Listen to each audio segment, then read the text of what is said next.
Any health-related information on the following show provides general information only. Content presented on any show by any host or guest should not be substituted for a doctor's advice. Always consult your physician before beginning any new diet, exercise, or treatment program.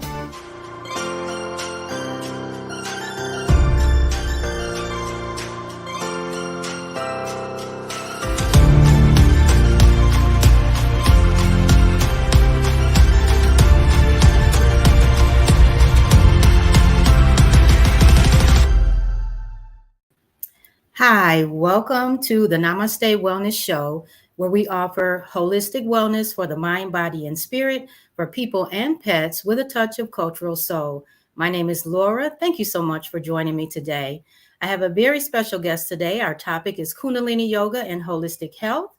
My special guest is the founder of the YC Yoga for Life Center in Birmingham, Michigan, USA. She is a family nurse practitioner, a master Kundalini yoga teacher. She's also a doctor of naturopathic medicine, and she offers a multifaceted approach to healing using a combination of Eastern and Western modalities and offerings such as structural alignment and hella work, breast and prostate health, Kundalini yoga, and other holistic healing modalities. Thank you so much. Welcome, Dr. Yvette Cobb. Thank you for having me. It's always an honor and a blessing to display anything about health and healing, because I know that that's my passion and my purpose in life. Wonderful, wonderful. So just tell us a little bit about your background, how you start. I know you started out as a nurse, an emergency room nurse, and then you ended up doing holistic health. So tell us a little bit about that journey. My journey, yes, it started as a registered nurse. My background is ICU and emergency medicine. And I'm also very physically active. And so my path started by me running marathons. Okay. And I wanted an invite to the Boston Marathon. And I was running something like 75 miles a week. And so I started to have pain and discomfort. I had started to have sciatica nerve pain, and that pushed me. That was a catalyst that says, okay, it's time to do something. I did go the Western route because that's all I knew at the time. And after $30,000 later and not being able to run and still in pain, my colleague says, try hella work. And I said, what? I don't have anything to lose, so why not? And so that's what I did. And that was my stepping stone into the whole holistic realm of things. And hella work showed me a whole different way of being in my body. And so that just drove me a little bit further. It's like, okay, I can get my structure correct, but what about my insides? What about my insides? And that pushed me into herbology and homeopathy medicine. And then a little small voice said, you're going to need some type of licensures. And so the easiest way for me to get licensed was to become a nurse practitioner. And then I became a nurse practitioner. And then I began to merge the two in the clinical practice, different practices that I was in. And to maintain the structural body work, it was only rapport for me to begin yoga. And I started off in the mainstream yoga, hatha yoga, and I found myself injuring myself trying to keep up. Wow. Because of my competitive mind and my ego mind pushing, that pusher, we have a pusher inside of ourselves. So it was pushing me. And so then I dropped out of that and I got into Ashtanga yoga, which is Mysore Ashtanga is building the teacher within yourself. And so at that point in time, I couldn't look at my neighbors. I couldn't be in competition with my neighbors because they were all doing something else.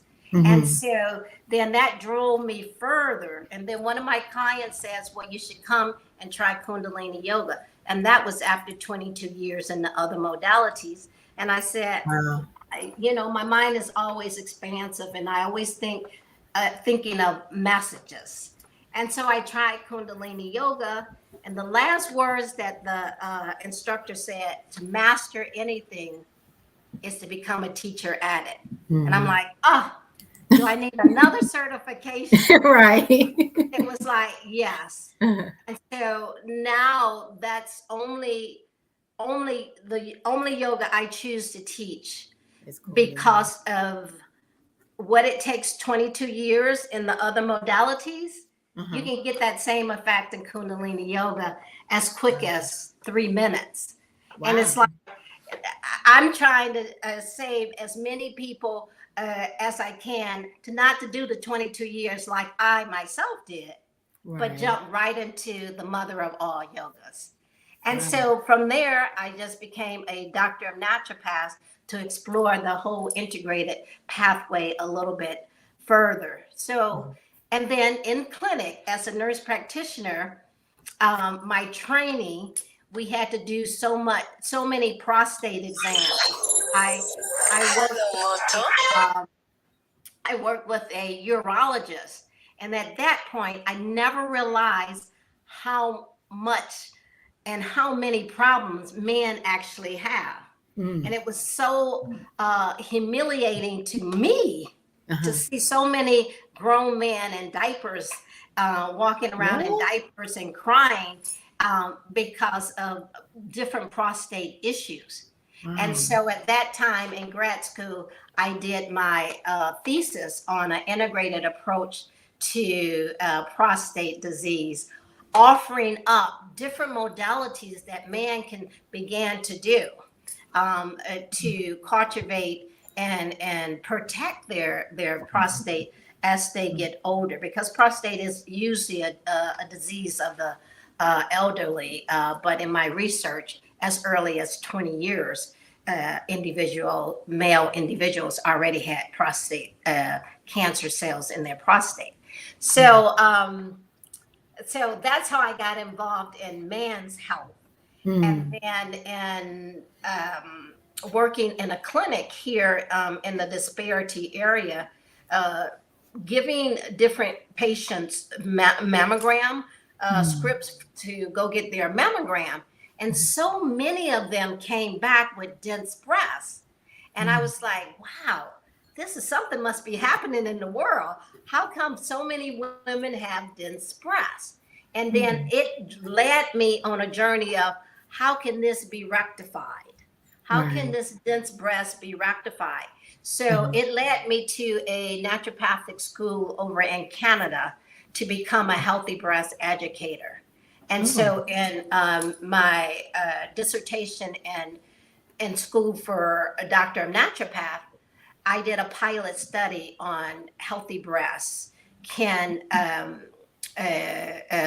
implementing natural substance as biological ionization, REMS biological ionization, Kundalini, supplements, nutraceuticals, can that reduce dense breasts, which ultimately will reduce the incidence of breast cancer. So that's been my journey, and that's how I got into these specific areas, which is very dear to my heart: women with breast issues, men with prostate issues, and the gamut of everything else. Wow. Okay, that's pretty awesome. You are truly a multifaceted healer. You are truly a multifaceted healer and using so many things. So what you've already pretty much said what makes you stand out, because that's a lot of different offerings that you have. Well, if we can maybe zero in a little bit on Kundalini yoga, maybe a little bit about the history of Kundalini yoga and specifically how it helps to heal the body. Yes, it's my pleasure to offer some information around that. Kundalini is a 5,000-year-old practice. And it is, if you put it under the umbrella, Kundalini is the mother of all yogas. And so therefore, what it would take in the other modalities which is the difference between Kundalini and the mainstream yogas. The mainstream yoga is more physically. They're in tune with the physical, but Kundalini keeps its spiritual aspects of the yoga. And Yogi Bhajan is the guru who brought Kundalini to the West. Kundalini was once only privileged to the high priestess. Wow. And it wasn't offered to everybody. And so Yogi Bhajan brought Kundalini to the West. Although there's a lot of controversy about Yogi Bhajan, but the practice of Kundalini remains the same. Everybody is individual, but the practice and the philosophy and the technique has the essence. And so therefore he brought it to the West, and he began in a little furniture store in Los Angeles, bringing people back into themselves. And he came during a particular time where drugs, alcohol, and sex was rampant. And he said, you don't have to be high outside of yourself.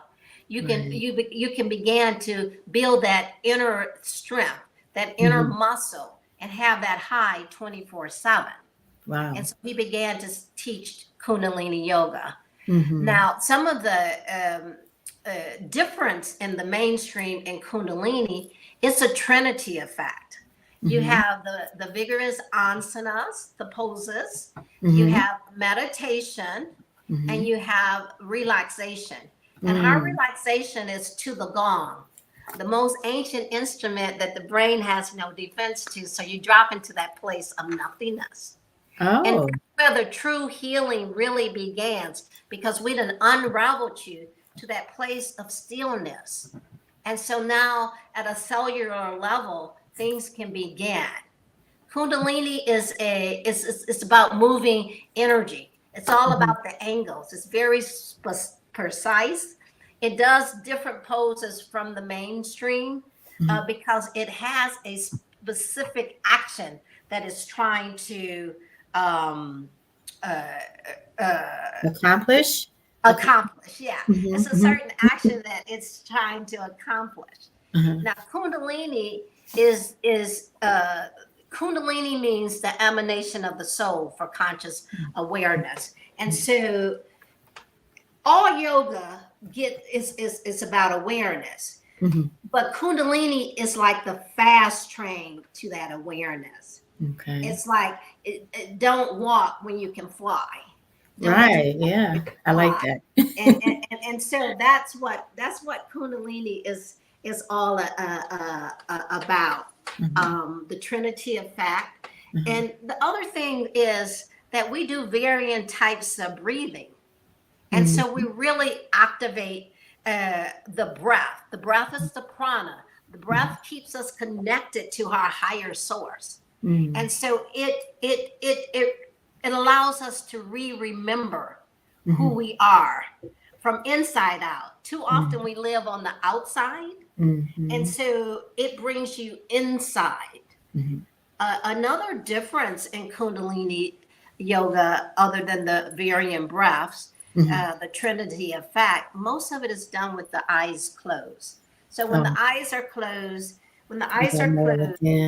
you go within. It's like the curtains come down, and now you're one with yourself. You get to look at your inner conversations. You get to look at where you're stiff inside your body, because we live in a world that we steadily on always the outside, right? Yeah. What we're supposed to look like, how we're supposed to move, right? How we try to please others. But what about who are you? Right. From inside out. And that brings me, can I ask a quick question here? Because that brings me to remembering we had this conversation before. I think we have so many young teenage girls now. The CDC just put out a statistic that 1 in 3 teenage girls are suffering from feelings of sadness and hopelessness. And I think you were mentioning when we had a previous conversation that that's because they're so outside and so concerned about, how they look and and their peer pressure and all that. And I know that you worked with teenagers and in high schools with people that or children that had those types of problems, correct? That is correct, and Mhm. there's many pieces of the pie Mhm. that leads young teens, kids into those different Emotional. emotional roller coaster Mhm. that they go to. Mhm. But Kundalini gives them a tool, Right. that's a tool to strengthen that internal muscle. Mhm. Because if we have that internal muscle strengthened, we know who we are from inside out. It doesn't Right. make a difference, about peer pressure. Because Right. if you know who you are, you're not trying to be something that you aren't. You're Right. not trying to live outside of your body. Right. These teens are so bombarded with all the news, the media, fashion, beauty, Right. all these things that's tainting the brain. But and they not fuse with positive things that can encourage them and to develop who they are, develop their self-esteem from inside out. Right. Right. Yeah, that I mean that's truly awesome. So how would a person start with you, say if they wanted to take a Kundalini yoga class? I know you, how could they reach out to you and say, "Hey, Dr. Cobb, I want to join your Kundalini class."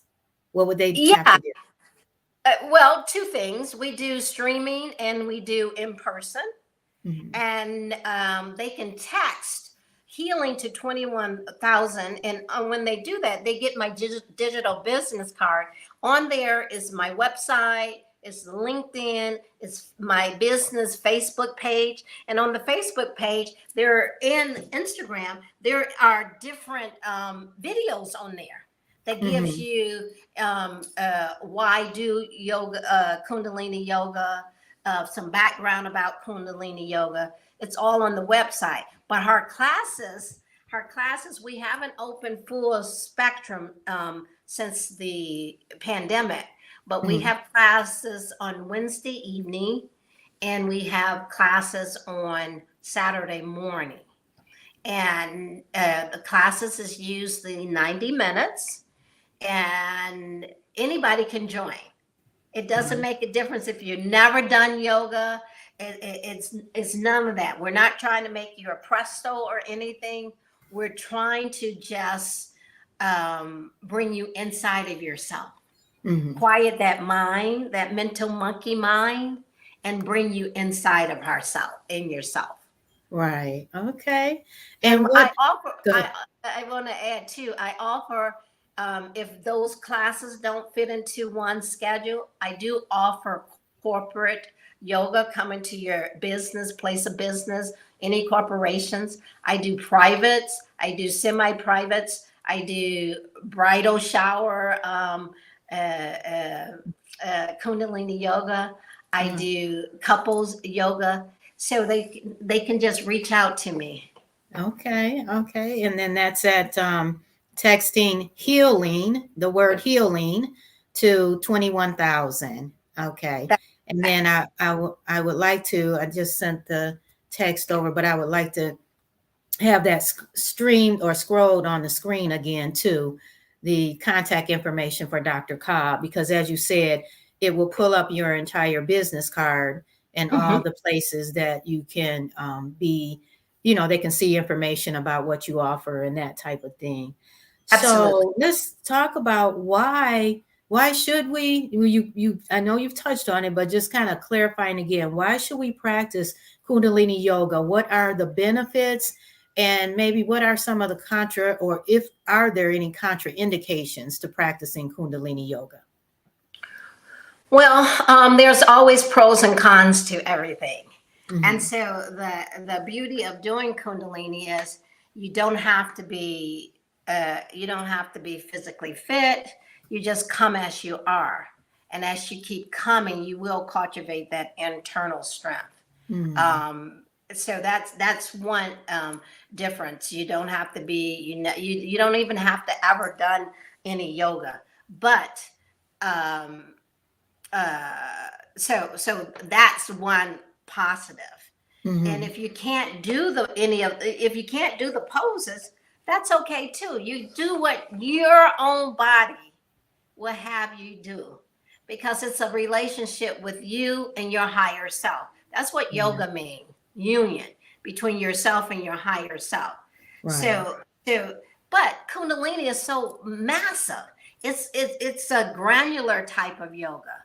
The glands is like the guardians of your health. It's the regulatory system that keeps everything balanced throughout your body.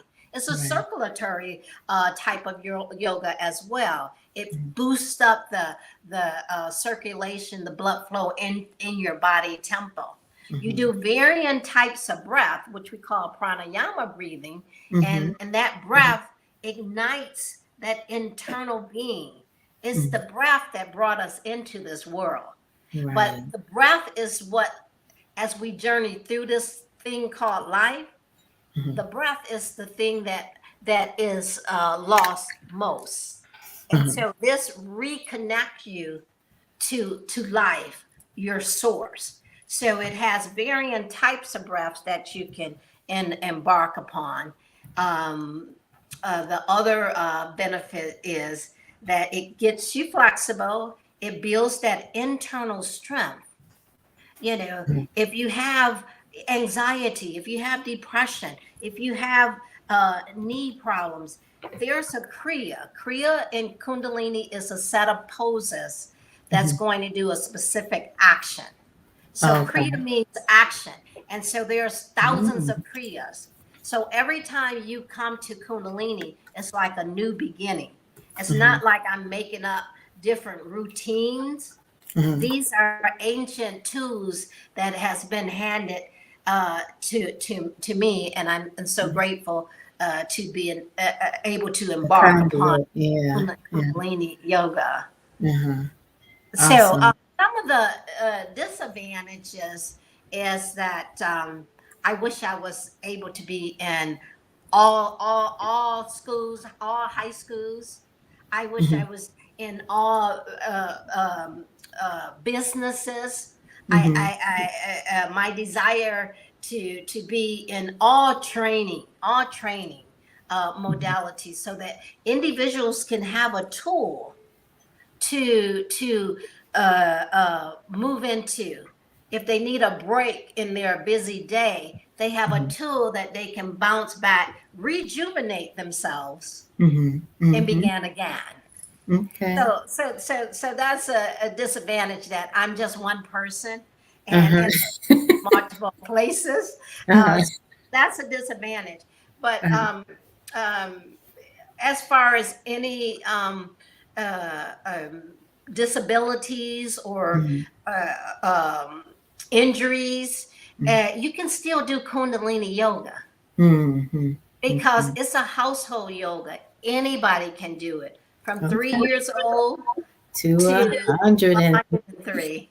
I say that because I've taken your classes, and you always say that it may be challenging, but anybody can do it from age 3 to 103. So yeah, and it can be challenging. I mean, I've taken your classes, and they can be very challenging, but I think it speaks to what you were talking about, that until you build that internal strength with practice, just like, anything else, you become better. It's just, you have to stick with it and practice it. So that's why it's called a practice, right? It is. And many people come and it shifts them.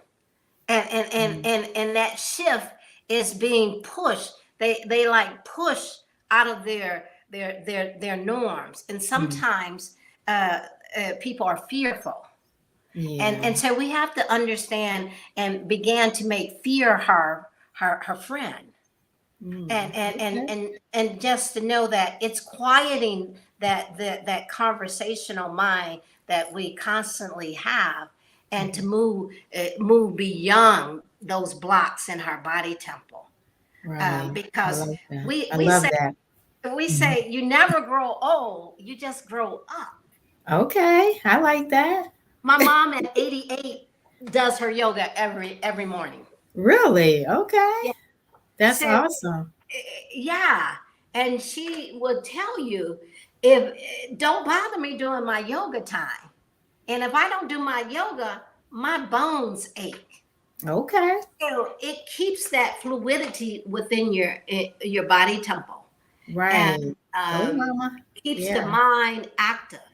Yeah. Kundalini been researched so much in the literature Mhm. for dementia and Mm. Alzheimer disease. Mm. Okay. A whole slew of research have been done on mental health, anxiety, depression, panic attacks, even the more serious types of mental health.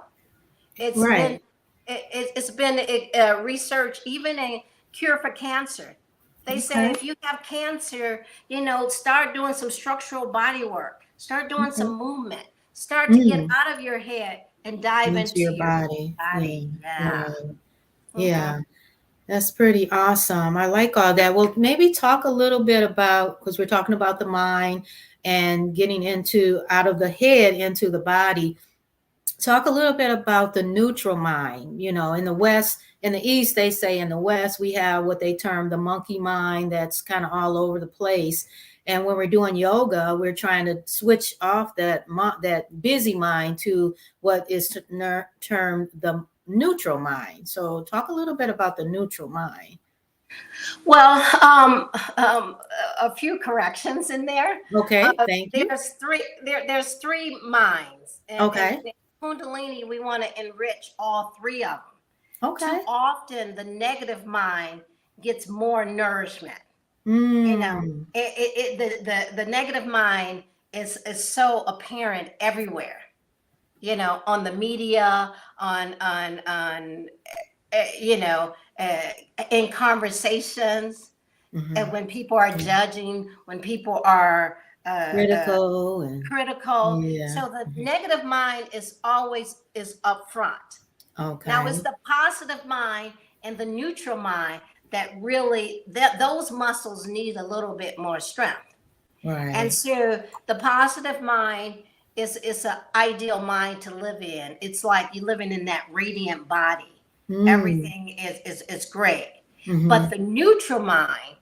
neutral mind takes a little bit of the negative and a little bit of the positive, and it Mm. merges them together, and it tells you the best route to take Oh, okay. in the neutral mind, because Okay. we do need the negative mind. We do need the For negative mind. safety to be like safe or Yeah, aware or for okay. protection, Yeah. for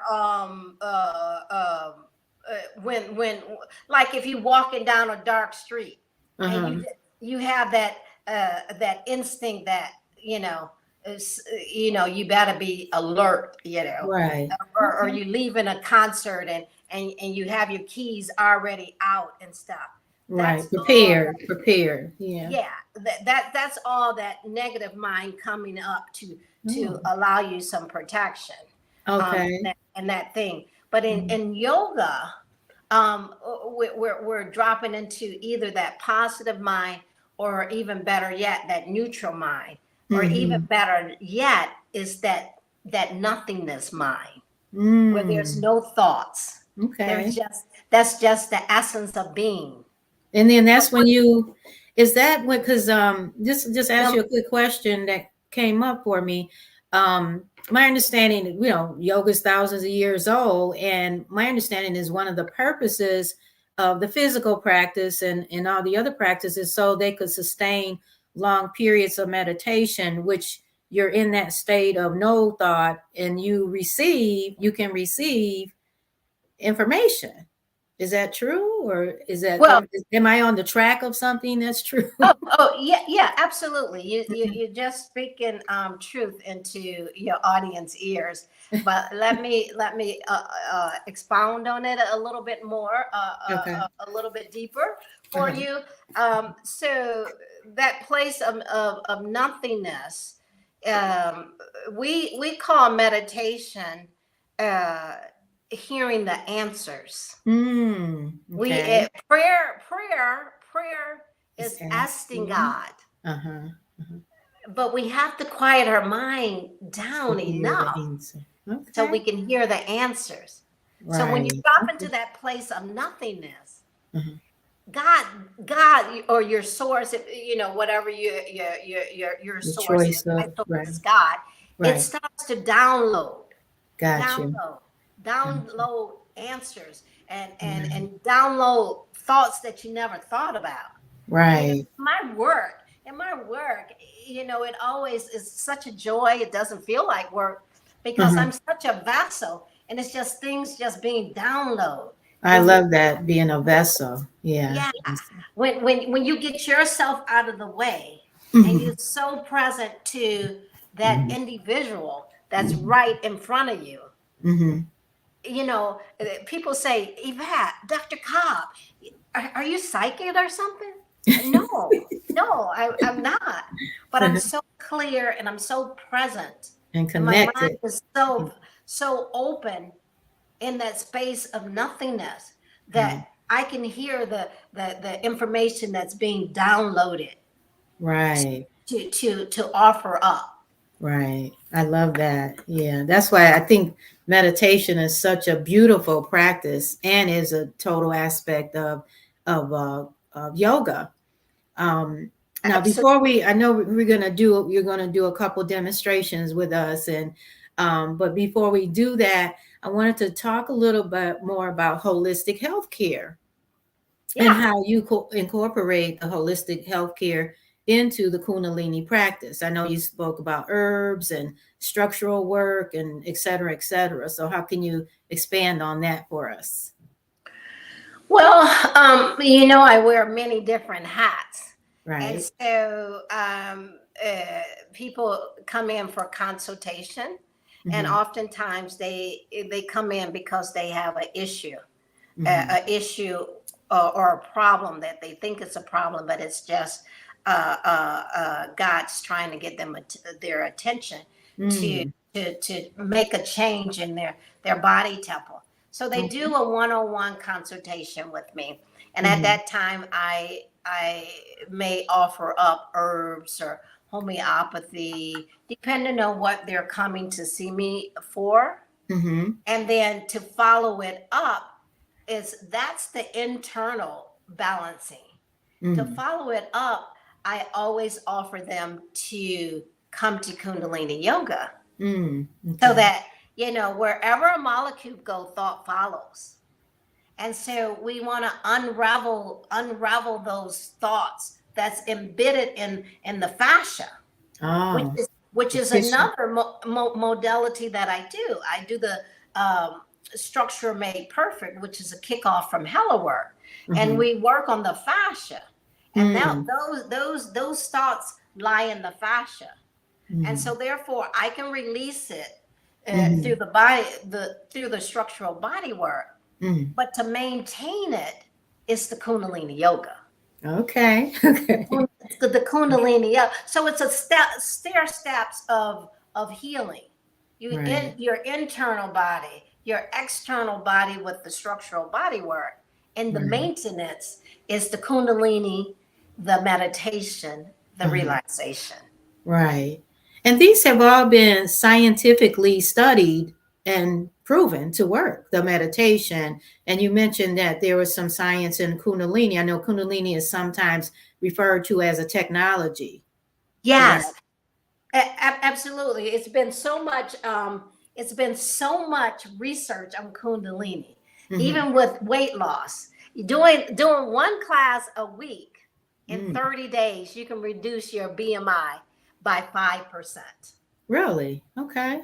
That's a pretty big number One just by time a week. Once a week. Once a week, you can reduce your BMI by 5%. Okay. And BMI is your body mass index that we, as a clinician, when I have my white jacket on, we measure that to see where you are as far as weight. Okay, awesome.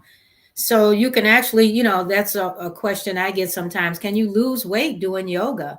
And I would definitely say in Kundalini, because you are sweating. Some people compare Kundalini yoga to the physical part of Kundalini yoga to doing calisthenics.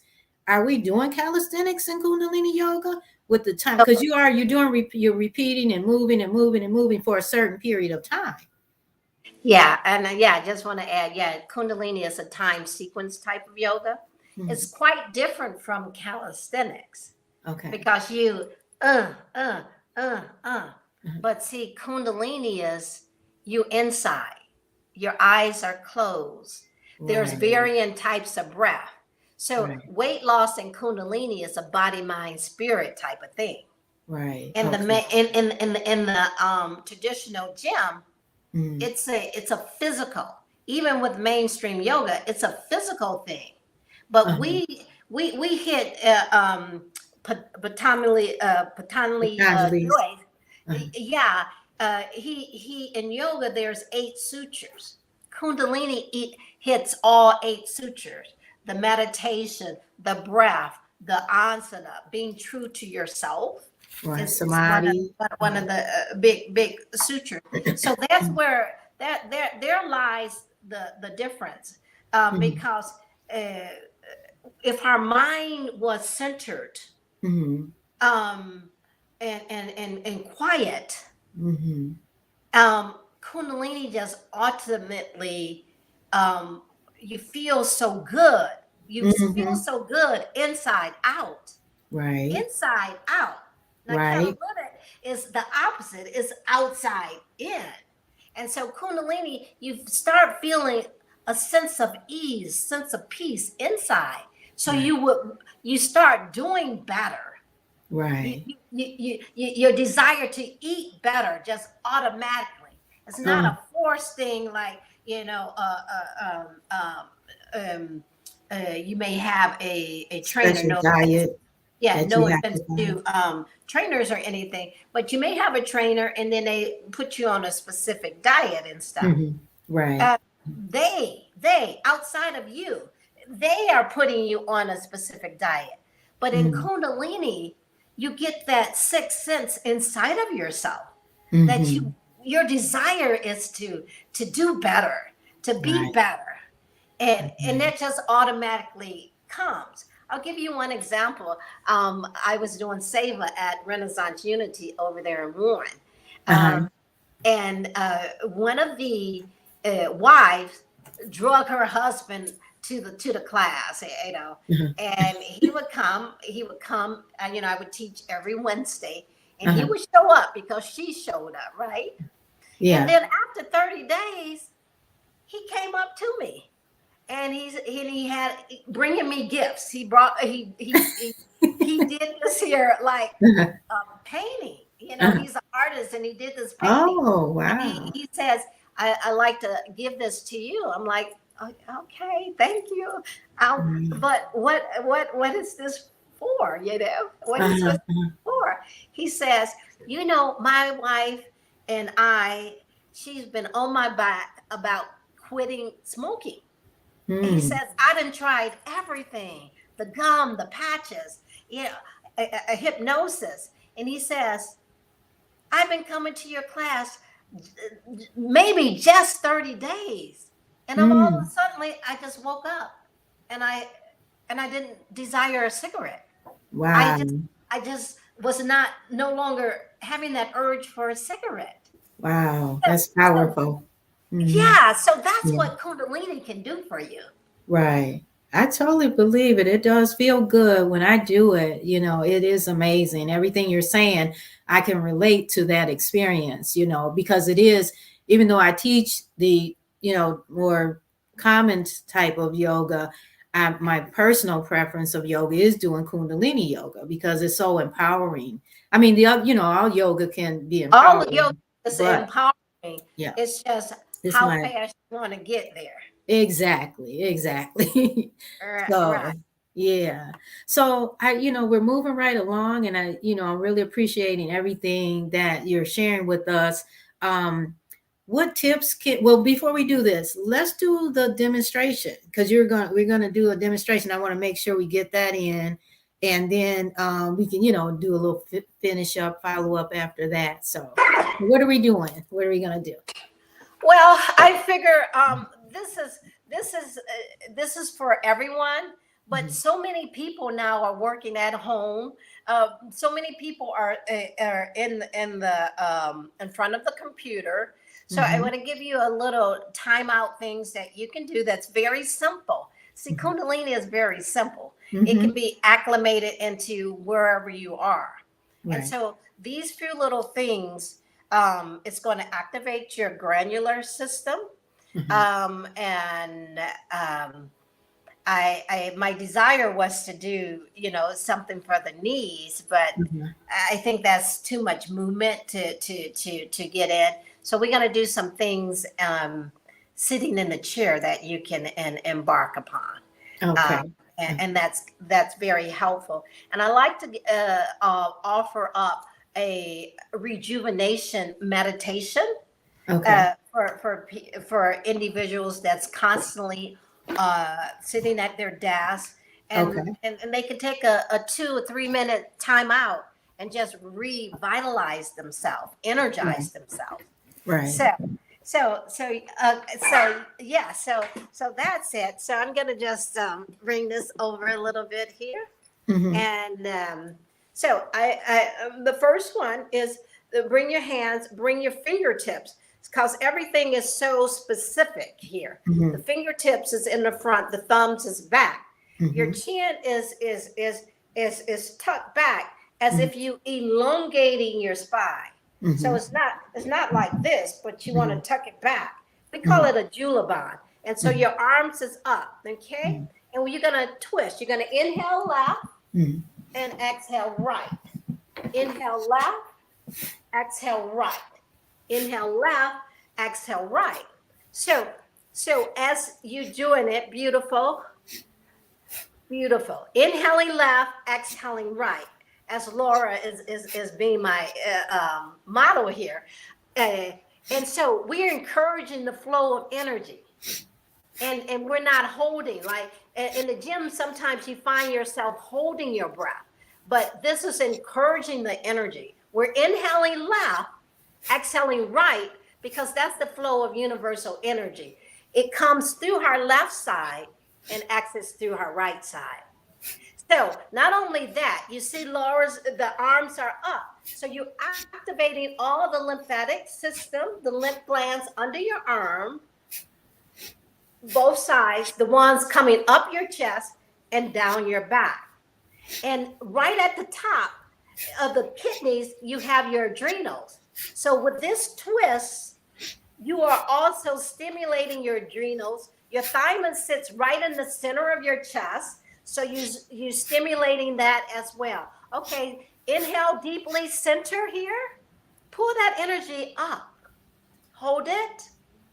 And now exhale through your nose. Beautiful. Thank you.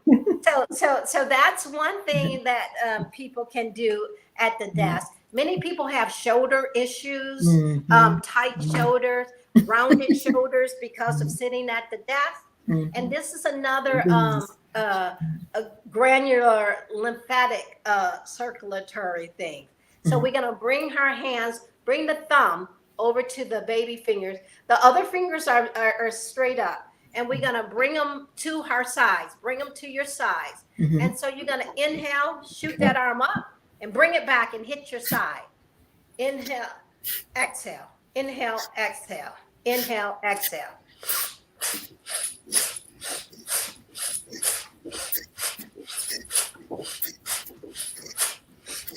Keep that chin tucked. Eyes are closed and rolled upward. Looking at that spot between your bra line.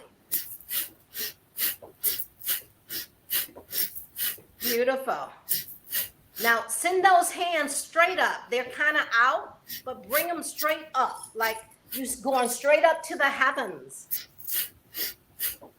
And you hitting your rib cage, stimulating your lymphatic system all in your torso area.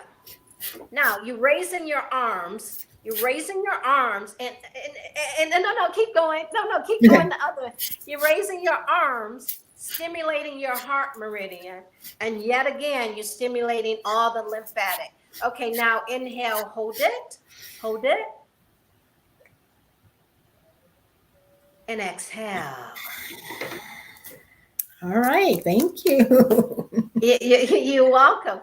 Now, I wanna offer up a little meditation, and this meditation is for it's called the 4-stroke breath meditation for rejuvenation.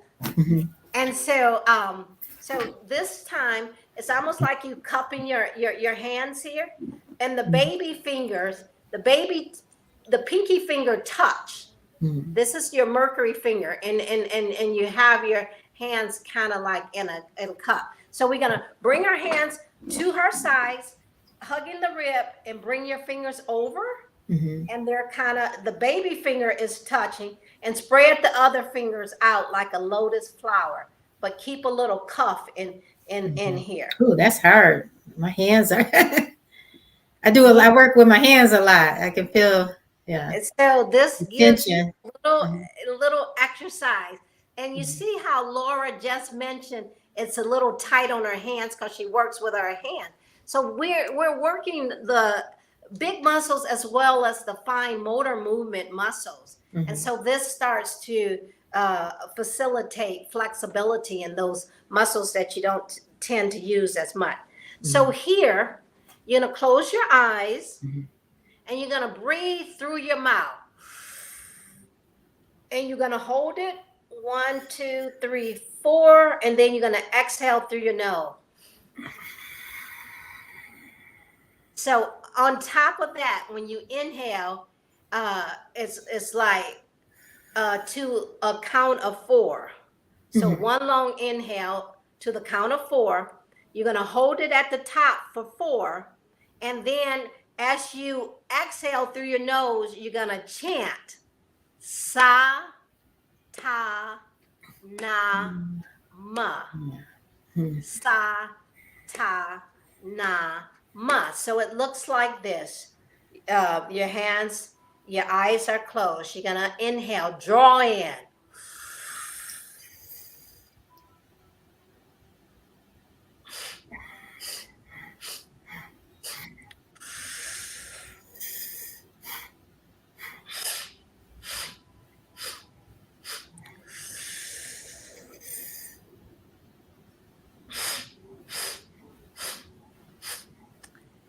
And keep doing it. For my young audience, I always tease my young audience. Keep going, Laura. Keep going.